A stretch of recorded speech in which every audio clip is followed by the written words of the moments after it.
خب عرض سلام و درود دوباره دارم خدمت شما عزیزان. امیدوارم که هر جا که هستید خوب و خوش و سلامت باشید. من چون تو ایام عید نوروز سال 1404 تصمیم گرفتم که این ویدیو رو و این آموزش نرم افزار 3D استودیو مکس رو شروع بکنم و خدمت شما عزیزان ارائه بدم. قبل از هر چیز سال نو رو تبریک عرض میکنم. امیدوارم که سال پربرکت و نیکویی داشته باشید. خب مستقیم میریم سر آموزش خودمون. تو جلسه اول خدمتتون عرض کردم که در پنل کامند پنل یا منوی کامند پنل ما یه سری دستور داریم و گفتیم که قلب تپنده نرم افزار هست و ما میتونیم از طریق اون اشکال و موضوعات ابتدایی اجسام پیرامون خودمون رو ترسیم بکنیم که اولین ترسیم رو که ما داشتیم ترسیم باکس بود که یک مکعب مستطیل ترسیم میکرد و یا یک مکعب مربع و با کلیک راست موس با فشار دادن کلید راست موس از فرمان خارج میشه. جلسه دوم من میخوام یه مقدار در واقع گسترده تر صحبت بکنم راجع به نرم افزار و اینترفیس نرم افزار 3D استودیو مکس و محیط کاربری. همین الان که شما ملاحظه می‌فرمایید نمای پرسپکتیو ما الان یک نمای محدودی داره و خب مستلزم داشتن چابکی نرم افزار و اینکه ما بتونیم از نرم افزار به بهترین شکل ممکن استفاده بکنیم، استفاده از نماهای باز و خیلی بزرگ که ما بتونیم اختیار داشته باشیم خیلی راحت‌تر با نرم افزار کار بکنیم و سعی بکنیم تمام مساحت کاری نرم افزار 3D استودیو مکس رو گسترش بدیم، بزرگ بکنیم تا بتونیم تعامل سازنده تری با نرم افزار داشته باشیم. به خاطر همین یک سری منوها و در واقع پنجره‌هایی در نرم افزار شما ملاحظه میکنید که اینا میتونن نباشن، یعنی پنهان کردن اینها هیچ خللی در ساخت مدل سازی ما و استفاده از نرم افزار وارد نمیکنه و ما هر موقع که احتیاج داشتیم از این نرم افزار، از منوهایی که لازم داریم و دستوراتی که لازم داریم استفاده بکنیم، اونا رو در نرم افزار فراخوانی بکنیم و از اون دستورات استفاده بکنیم. در سمت چپ نرم افزار در این قسمتی که شما ملاحظه میکنید، حالا من زیاد راجع به این پنجره توضیح نمیدم چون که در مباحث آینده به این پنجره خواهیم پرداخت، ولی این پنجره که شما الان مشاهده میکنید پنجره سین اکسپلورر هست. همینجور که شما الان دارید نگاه میکنید در این قسمت پنجره سین اکسپلورر هست که تمامی آبجکت هایی که ما در نرم افزار در ویوپورت که ما به این پنجره هایی که شما الان اینجا در واقع ملاحظه میکنید میگیم ویوپورت که محیط اصلی ترسیم ما در نرم افزار هست اطلاق میشه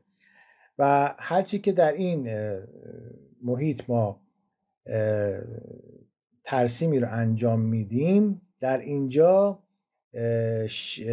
اسم اون آبجکت برای ما نمایش داده میشه. شما نگاه بکنید وقتی که من این آبجکت روش کلیک میکنم و دکمه دیلیت رو میزنم، آبجکت ما حذف میشه از محیط ویوپورت و محیط کاری ما من سعیم بر این هستش که یواش یواش و گام به گام شما رو با اصطلاحات نرم افزار آشنا بکنم که ما به این پنجره هایی که شما دارید ملاحظه میکنید که یک گاید شطرنجی در درون اون قرار داره بهش میگیم ویوپورت، که اصلی ترین ویوپورت ما ویوپورت پرسپکتیو هست که ما موضوعات خودمون رو همونطور که خدمتتون عرض کردم در این ویوپورت به نمایش میگذاریم و ترسیم میکنیم. همونطور که خدمتتون عرض کردم پنجره سین اکسپلورر هست و ما وقتی که هر ترسیمی رو اینجا انجام میدیم به صورت اتوماتیک اینجا نام شیرش به صورت پیشفرض نرم افزار در درون اون نمایان میشه و ما میتونیم روی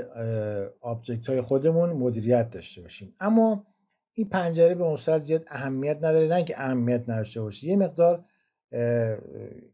وجود این پنجره ما رو یه مقدار اذیت میکنه و ما میخوایم این پنجره رو پنهان بکنیم تا بتونیم نماهای پرسپکتیو خودمون رو، نمای پرسپکتیو و سایر نماها رو که خدمتتون نامش رو عرض میکنم و هر کدومش یک اهمیت به خصوصی داره بزرگتر بکنیم و از اونا استفاده بکنیم. به همین خاطر من روی این نوار این بالا که این قسمت که شما ملاحظه میکنید سمت دکمه سمت چپ موس رو نگه میدارم و اون رو به وسط صفحه یا هر جایی که خواستید میکشم. میبینید که این منو و این پنجره برای ما به حالت شناور یا فلوتر در اومد، یعنی حالت شناوری که ما میتونیم هر جا که تایتلش رو در واقع با کلیک چپ موس اون رو درگ بکنیم هر جا که خواستیم ببریم و الان شما ملاحظه میکنید که محیط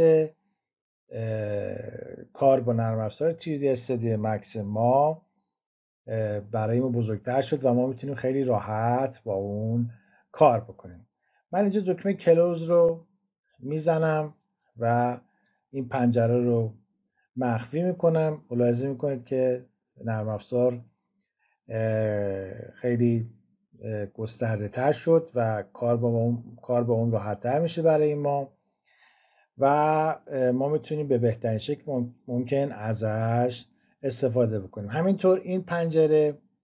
ویوپورت لایه تب هستش که ما این رو هم شناور میکنیم و اون رو هم میبندیم. نگران نباشید، هر موقع که ما احتیاج پیدا بکنیم با این پنجره ها کار داشته باشیم و با این منوها کار داشته باشیم توسط فرامین منوی نرم افزار میتونیم ازش استفاده بکنیم. خب باز هم ما میتونیم در واقع این ویوپورت های خودمون رو بزرگتر بکنیم. من قبل از هر چیز به معرفی ویوپورت ها میپردازم که ما بتونیم که اصلا کلا این ویوپورت ها چی هستند و به چه دردی میخورن. نمای پرسپکتیو که همونطور خدمتتون عرض کردم ما مدل سه‌بعدی و نمای اولیه از شیء سه‌بعدی خودمون رو میتونیم در درون اون مشاهده بکنیم و کارهای لازمه و ویرایش‌های لازمه رو روی اون انجام بدیم. بالای این ویوپورت ما همونطور که در این قسمت ملاحظه میکنید نمای فرانت قرار داره و نمای فرانت یعنی نمای جلو، یک جسمی رو که از روبرو ما میبینیم و میتونیم در واقع هر موقع که احتیاج داشته باشیم یک شی رو از نمای فرانت ویرایش بکنیم میتونیم به این نما بریم و اون رو ویرایش بکنیم. سمت چپ این نمای تاپ هست، نمای بالا که ما اشکال خودمون رو میتونیم از طریق بالا ملاحظه بکنیم و ویرایش های لازم درون اون انجام بدیم. پس یک شد نمای پرسپکتیو، نمای سه‌بعدی و نمای بالا، نمای فرونت یا نمای جلو، نمای تاپ یا نمای بالا و نمای لفت یعنی سمت چپ یا سمت راست. حالا من اینجا این قسمتی که شما ملاحظه میکنید، نماهایی رو که الان شما در این قسمت میبینید من دارم خدمتتون تو این منو انجام میدم. برای اینکه مثلا ما به این نماها سویچ بکنیم، میتونیم از این قسمت نمای لفت در این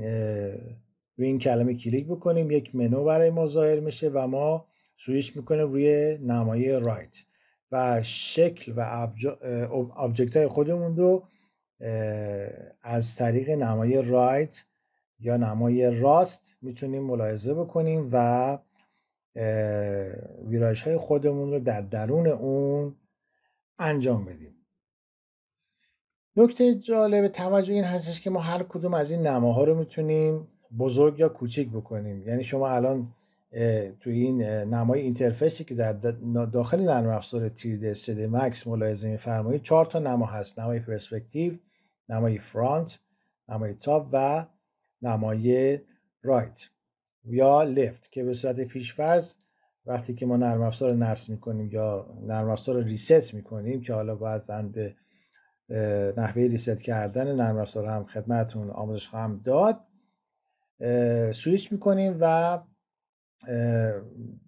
به صورت پیش‌فرض نمای لفت، تاپ، فرانت و پرسپکتیو برای ما نمایش داده میشه. حالا من آیا این سوال پیش میاد که من میتونم این نماها رو بزرگتر بکنم، از این که از بزرگتر بکنم؟ بله، ما میتونیم هر کدوم از این نماها رو که به دلخواه انتخاب بکنیم و در این قسمت روی ماکسیمایز ویوپورت تاگل کلیک بکنیم یا با کلید ترکیبی Alt و W که به صورت موقتی است، یعنی شورتکاتش هست که به صورت موقتی است که ما در آینده ما این شورتکات رو عوض میکنیم، چون که ما به مراتب و به وفور و فراوانی زیاد بین این ویوپورت ها سویچ میکنیم و تا بتونیم اشکال خودمون رو از نمای بزرگتر و نماهای چپ و راست و بالا و پایین مورد بررسی و ویرایش قرار بدیم. روی این آیکون هر کدوم از این نماها رو که میخواید انتخاب بکنید. من نمای پرسپکتیو رو انتخاب کردم و روی این آیکون که من کلیک بکنم میبینید که نمای پرسپکتیو ما تقریبا تا اونجایی که جا داره بزرگ میشه و ما میتونیم ویرایش و مشاهده آبجکت های خودمون رو در مقیاس بزرگتر و راحتتر انجام بدیم و با کلیک بر روی همین دکمه میتونیم به نماهای سابق خودمون برگردیم. 4 نمای اصلی که ما در نرم افزار داریم و مثلا نمای تاپ رو هم من انتخاب میکنم. شما نگاه میکنید که نمای تاپ هست، نمای بالا هست که ما از روی بالا آبجکت های خودمون رو میبینیم. نمای تاپ که رفتیم، نمای لفت دوباره برمیگردیم، نمای جلو یا فرانت که ملاحظه میکنید ما یک مقدار بهینه سازی کردیم نرم افزار رو و پنجره هایی که احتیاج نداریم بستیم تا به موقع بتونیم هر موقع که نیاز داشتیم از این نرم افزارها، از این منوها و پنل ها که پنهان هستن استفاده بکنیم. ما در این قسمت که شما ملاحظه میکنید کامند پنل هست، ما میتونیم این پنجره رو هم با استفاده از درگ موس شناور بکنیم، مثل همون پنجره سین اکسپلورر. کلیک چپ موس رو نگه میدارم و اون رو به وسط نرم افزار میکشم و یک حالت شناور و فلوتر مانند، یعنی در واقع انگلیسیش میشه فلوتر یا فلوت، حالت شناور. فلوتر یعنی حالت شناور، فلوت در واقع میشه حالت در واقع به گونه‌ای که حالت شناوری داره، یعنی حالتی که میتونیم خیلی راحت هر جا که دل میخواست ببریم و اونو به هر قسمت نرم افزار الحاق بکنیم. ما با کامند پنل آیا ضرورت داره که کامند پنل رو هم پنهان میکنیم؟ بله، شما الان ملاحظه میکنید من با روی این دکمه ضرب کلیک میکنم و ملاحظه میکنید که ویوپورت ما و اینترفیس ما خیلی چابک شد و بزرگتر شد و ما میتونیم با استفاده از دکمه ماکسیمایز ویوپورت تاگل محیط کاری خودمون رو بزرگتر بکنیم و بهینه‌تر بکنیم که بتونیم راحت‌تر باهاش کار بکنیم. من به نمای پرسپکتیو میام و این رو بزرگش میکنم. ملاحظه می‌فرمایید که در واقع نمای پرسپکتیو ما بزرگتر شد. برای اینکه ما در واقع حالا این جلسه هم طولانی نشه و ما خیلی راحت‌تر و سبکتر جلسات خودمون رو جلو ببریم، یه نکته پایانی هم خدمتتون عرض بکنم. توی نرم افزارهای سه‌بعدی چند تا آیتم خیلی خیلی مهم که بسیار بسیار ما ازش کار میکشیم و باش کار میکنیم چند تا گزینه هستن. گزینه اول که ما تقریبا به این ابزارها میگیم ابزارهای ناوبری، یعنی اون ابزارها به ما کمک میکنن که آبجکت های خودمون رو بچرخونیم، اندازش رو تغییر بدیم، حرکتشون بدیم و بچرخونیم صحنه رو. الان شما نگاه میکنیم ما فقط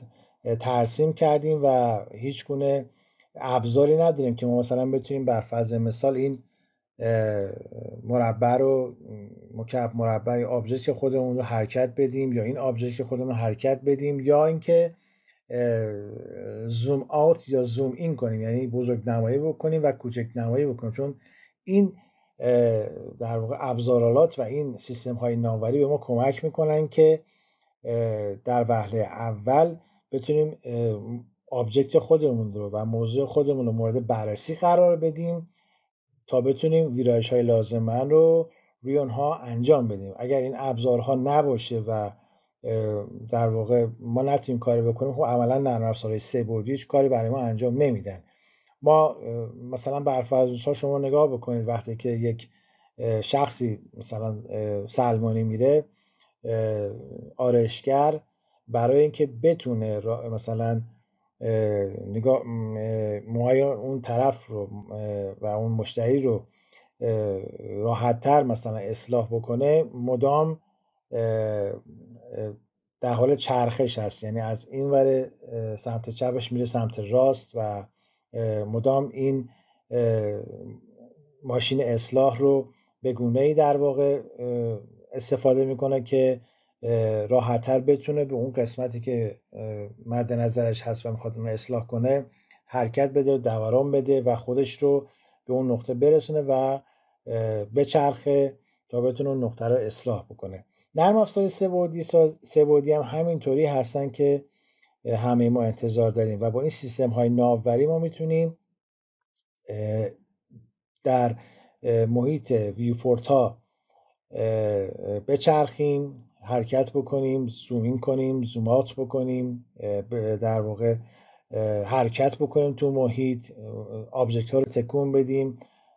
دور آبجکت ها بچرخیم، بزرگ و کوچیکشون بکنیم و الباقی قضایا. خب من تا اینجا دیگه وقت شما رو نمیگیرم. اگر نرم افزار 3D استودیو مکستون باز هست، همین پنجره ها رو شما ببندید و که بتونیم به این محیطی که من الان دست پیدا کردم برسیم. با این آیکون در واقع کار بکنید، محیط ها رو در واقع بزرگ و کوچیک بکنید تا این آیکون رو یاد بگیرید و ملکه ذهنتون بشه که در آینده خیلی با اینا کار داریم. یعنی این ابزارهای ناوبری به وفور استفاده میشه و ما دیگه وقتی که میخوایم آبجکتی رو ویرایش بکنیم دیگه نیازی نباشه که برگردیم و دوباره ابزارهای ناوبری رو مرور بکنیم و دوباره اونها رو یاد بگیریم. به همین لحاظ من توصیه میکنم اینها رو خیلی خوب یاد بگیرید و کلید میانبرش هم که Alt W هست، من با دکمه کیبورد میبینید که سویچ میکنم روی اینها و انشاءالله تو جلسه بعد یک سری ابزارهای ناوبری رو خدمتون ارائه میدم و یاد میدم که چطوری با این ابزارها کار بکنید. سیستم های ناوبری رو مرور میکنیم یک به یک تا بتونیم یواش یواش انشاءالله با سیستم های ناوبری کار بکنیم و بتونیم که آبجکت های خودمون رو مورد بررسی و ویرایش قرار بدیم. ممنونم که تو این جلسه با من بودید. اگر انتقادی پیشنهادی دارید برای من کامنت بفرستید، من خوشحال میشم و اونها رو مطالعه میکنم و شما رو به خدای بزرگ و منان بسپارم. روز خوش، خدا نگهدارتون.